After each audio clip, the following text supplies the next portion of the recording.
ঢাকার হযরত শাহজালাল আন্তর্জাতিক বিমানবন্দরের ভিড়ের মধ্যে এক যুবক, যার নাম ছিল আরিফ, দ্রুত ছুটে চলেছে। তার পরনে ছিল একটি পুরনো কামিজ আর পায়ে বারবার ব্যবহারের ফলে জীর্ণ একজোড়া স্যান্ডেল।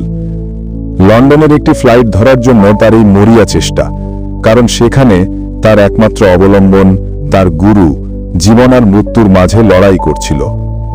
কিন্তু তার সাধারণ পোশাক দেখে বিমানবন্দরের এক দাম্ভিক অফিসার তাকে থামিয়ে দিল। এই, লাইন নয়, ওদিকে যান, সাধারণ যাত্রীদের জন্য আলাদা ব্যবস্থা আছে।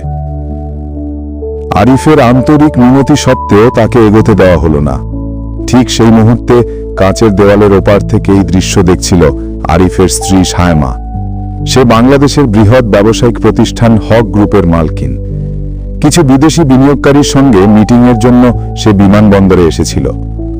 আরিফকে এই অপমানজনক অবস্থায় দেখে তার মুখ লজ্জায় আর রাগে কুঁচকে গেল। তাদের বিয়ে হয়েছিল শায়মার নানাজির জেদের কারণে। মৃত্যুর আগে নানাজি বলেছিলেন, এই ছেলে একদিন তোমার ঢাল হবে। কিন্তু শায়মা কখনোই রাস্তার পাশে ফুচকার দোকান চালানো আরিফকে স্বামী হিসেবে মেনে নিতে পারেনি। তাদের বিশাল প্রাসাদে আরিফের উপস্থিতি ছিল এক অবাঞ্ছিত ছায়ার মতো। শায়মার ব্যবসায়িক পার্টনার ও ছোটবেলার বন্ধু তানভীর আরিফকে দেখে ব্যঙ্গাত্মকভাবে হেসে বলল, শায়মা, এই বোঝা আর কতদিন বইবে? ওকে কিছু টাকা দিয়ে বিদায় করো, আমাদের ক্লায়েন্টরা দেখলে কি ভাববে? লজ্জা লুকোতে শায়মা আরিফের কাছে গিয়ে শীতল গলায় বলল, তুমি এখানে কি করছো? আমার সম্মান নিয়ে খেলার আর কোনো জায়গা পাওনি? এক্ষুনি বাড়ি ফিরে যাও। আরিফের কাকুতি তার কানে পৌঁছল না। হতাশায় ডুবে যাওয়া আরিফ ঘুরে দাঁড়াতে যাবে, তখনই এক অহংকারী লোকের সঙ্গে তার ধাক্কা লাগল। সেই লোকটি ছিল বাংলাদেশের বৃহৎ বেসরকারি বিমান সংস্থা মেঘনা এয়ারলাইন্সের মালিক মিস্টার রহমান। তার দামি শুটে চা পড়ে যাওয়ায় তিনি রাগে উন্মত্ত হয়ে উঠলেন। আরিফের সাধারণ পোশাক দেখে তার ঘৃণা আরো বেড়ে গেল। অন্ধ নাকি? জানিস আমি কে? তোর মতো রাস্তার ভিখারিরা এখানে আসে না। এই বলে তিনি আরিফের হাত থেকে লন্ডনের টিকিট ছিঁড়ে নিয়ে টুকরো টুকরো করে ছিঁড়ে ফেললেন। এই চরম অপমান আরিফের ভেতর ঘুমন্ত বাঘকে জাগিয়ে তুলল। তার শান্ত চোখে এক শীতল আগুন জ্বলে উঠল। সে মিস্টার রহমানের দিকে তাকিয়ে শান্ত কিন্তু ভয়ঙ্কর গলায় বলল, আপনি আমার টিকিট ছিঁড়েছেন। আমি আপনাকে মাত্র 10 মিনিট সময় দিচ্ছি। এরপর আপনার বিমান সংস্থা ইতিহাস হয়ে যাবে। রহমান জোরে হেসে উঠলেন, কিন্তু তার হাসি দ্রুত থেমে গেল। আরিফ পকেট থেকে একটি পুরনো ফোন বের করে একটি কল করল। অবিশ্বাস্যভাবে ঠিক 10 মিনিট পর বিমানবন্দরের ঘোষণা ব্যবস্থা ও নিউজ চ্যানেলগুলোতে ব্রেকিং নিউজ ছড়িয়ে পড়ল। জালিয়াতি ও আর্থিক অনিয়মের কারণে মেঘনা এয়ারলাইন্সের লাইসেন্স বাতিল হয়েছে এবং তাদের সম্পত্তি বাজেয়াপ্ত শুরু হয়েছে। রহমানের মুখ শুকিয়ে গেল। ভয়ে কাঁপতে কাঁপতে তিনি আরিফের পায়ে লুটিয়ে পড়লেন। ঠিক সেই মুহূর্তে কালো ছুটে কিছু লোক এসে আরিফের চারপাশে নিরাপত্তা বেষ্টনী তৈরি করল।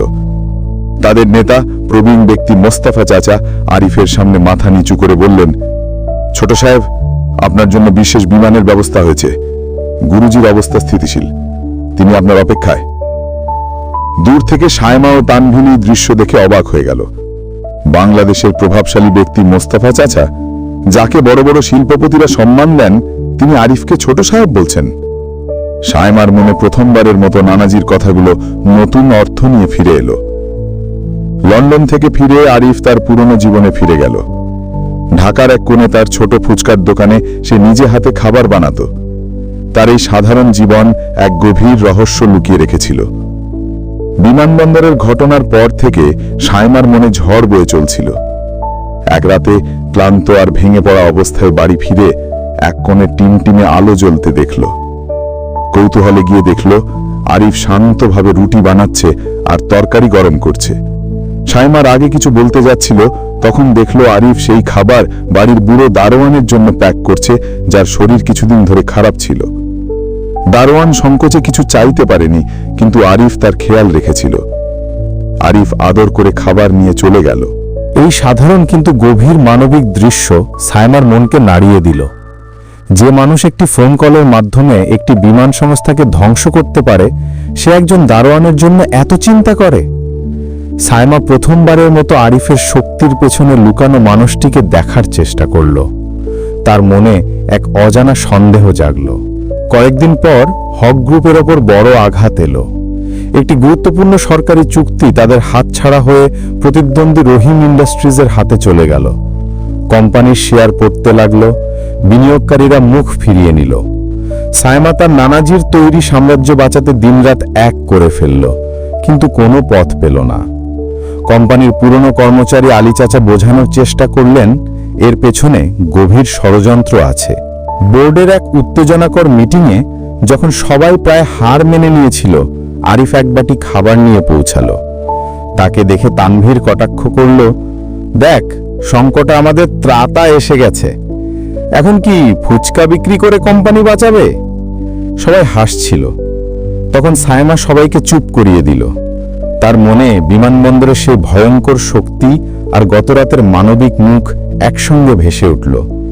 সে নানাজির শেষ কথা স্মরণ করল, যখন নেকড়ে ভেড়ার ছদ্মবেশে তোর সাম্রাজ্য দখল করতে আসবে, তখন ভেড়ার চামড়ায় লুকানো বাঘ তাকে বাঁচাবে। সে এক অবিশ্বাস্য সিদ্ধান্ত নিল। আরিফের দিকে তাকিয়ে বলল, বলো তুমি কি বলতে চাও?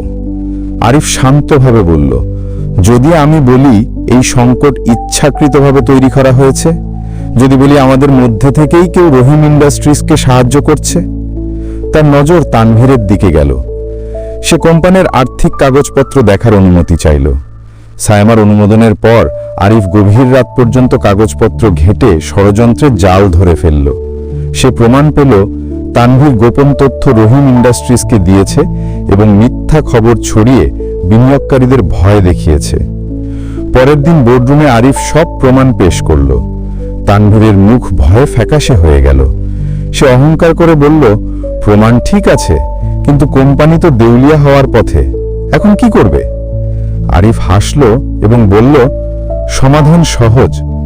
সে তার পুরনো ফোন বের করে মোস্তাফা চাচাকে ফোন করল। লাউড স্পিকারে কথা বলল। মোস্তাফা চাচার বিশ্বস্ত কণ্ঠ শোনা গেল, ছোট সাহেব, আপনার আদেশ? আরিফ নির্দেশ দিল, প্রথমে হক গ্রুপের সব শেয়ার বাজার থেকে কিনে নিন। দ্বিতীয়ত, রহিম ইন্ডাস্ট্রিজের বিরুদ্ধে প্রমাণ দিয়ে তাদের অধিগ্রহণ শুরু করুন। তৃতীয়ত, হক গ্রুপ ও সূর্য এন্টারপ্রাইজের মধ্যে কৌশলগত অংশীদারিত্ব ঘোষণা করুন। আর হ্যাঁ, তানভীরকে এই ঘর থেকে বের হতে দেবেন না। সূর্য এন্টারপ্রাইজের নাম শুনে বোর্ডরুমে যেন বোমা ফাটল। আরিফ সেই রহস্যময় সাম্রাজ্যের একজন গুরুত্বপূর্ণ ব্যক্তি ছিল। কিছুক্ষণের মধ্যে খেলা ঘুরে গেল। হক গ্রুপের শেয়ার আকাশে উঠতে লাগলো। তানভীরের হাতে হাত করা পড়ল। পুলিশের দ্রুত পদচ্ছবির পর নীরবতা নেমে এলো। সায়মা এক কোনায় দাঁড়িয়েছিল। শুধু তার কোম্পানিই বাঁচেনি, তার চেনা পৃথিবী, অহংকার, বিশ্বাস সব ভেঙে গেছে। আরিফ নীরবতার মাঝে তার কাছে এলো। তার চোখে অহংকার বা অভিযোগ ছিল না। সে এক গ্লাস পানি সায়মার দিকে বাড়িয়ে দিল। এই ঝড়ের মধ্যে এক সাধারণ ইশারা। সায়মা কাঁপা হাতে গ্লাসটি নিল। সেই পানি তার কাছে শুধু পানি নয়, উত্তাল সমুদ্রে ভেসে থাকা এক টুকরো আশ্রয় মনে হলো। তার রাগ, ঘৃণা, অবহেলা সব অনুশোচনার বন্যায় ভেসে গেল। সে ভাঙা গলায় জিজ্ঞাসা করল, যাকে আমি 2 বছর ধরে অবজ্ঞা করেছি, তুমি আসলে কে? আরিফের শান্ত চোখে সমুদ্রের স্থিরতা ছিল। সে বলল, আমি তোমার নানাজির কাছে করা এক প্রতিজ্ঞা। তিনি এমন একজন চেয়েছিলেন যে ঝড়ে গাছ বাঁচাবে, কিন্তু ঝড় থামলে তার উপর অধিকার ফলাবে না। শায়মা হতবাক হয়ে গেল। আরিফ আবার বলল, বাইরের পৃথিবীর ছোট সাহেব শুধু একটি ঢাল। আমার শান্তি এই শক্তির শিখরে নয়, আমার ছোট দোকানে, মানুষের হাসিতে। তার কথা শায়মার হৃদয়ে গেঁথে গেল। আরিফ তার ক্লান্ত মুখের দিকে তাকিয়ে বলল, অনেক হয়েছে। এই কাঁচের প্রাসাদ ক্ষমতার খেলা থেকে দূরে চলো। আজ আমি তোমার জন্য গরম খিচুড়ি বানাবো। এই সাধারণ প্রস্তাব নতুন সম্পর্কের ভিত্তি হয়ে উঠল। কোটি টাকার মালকিনী সেদিন বুঝল, সবচেয়ে বড় আশ্রয় ক্ষমতার সিংহাসনে নয়, একটি বিশ্বস্ত হাতের উষ্ণতায়। সে চুপচাপ মাথা নাড়ল। তার চোখের অশ্রু আর কষ্টের ছিল না, মুক্তির ছিল।